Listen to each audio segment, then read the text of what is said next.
Selamat. Selamat. Kena nyanyi lagu satu dulu. Ya. Ayo, dah sampai dah alhamdulillah.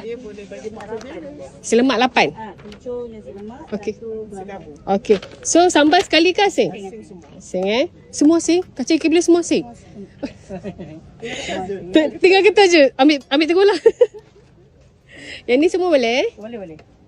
Sambal asin ni nak lauk apa? Ke lauk nak asing? Nak asin juga, nak ayam goreng, nak kuncung. Lauk nak asing? Okey. Saya bungkus nasi dulu.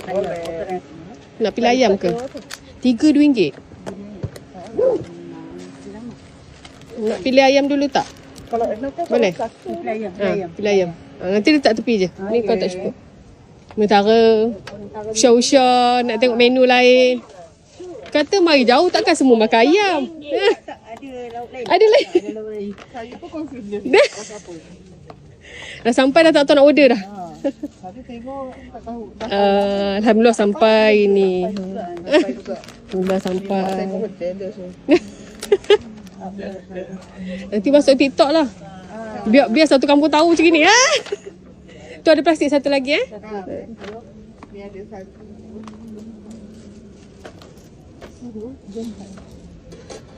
Ini cuti boleh sampai sini. Saya hantar anak buah. Oh yelah nak masuk sekolah dah kan. Tak ada ke? Sekali. Abang asing ke asing? Tadi apa tadi? Aku dah lupa dah macam apa. Macam mana nak jaga kaunter ni? Macam mana ni? Saya tak dulu so. Aduh. Saya buat. Tiga kan tadi kata. 3, 4. Ni 4. Betul lah Pak Lea. Boleh kerja dah.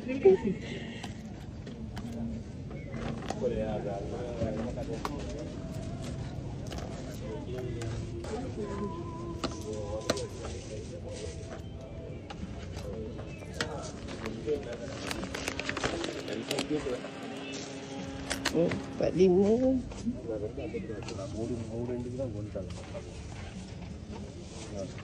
Allah.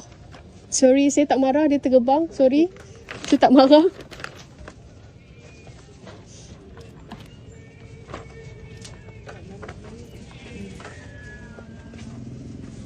Akak, okay. Yang bayar kakak Kak, dia macam ni lembut. Kak, ni. Oh, ikut turn gitu.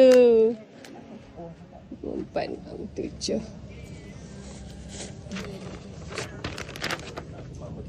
Ain kawan kau dah datang ni. Dia bawa 9.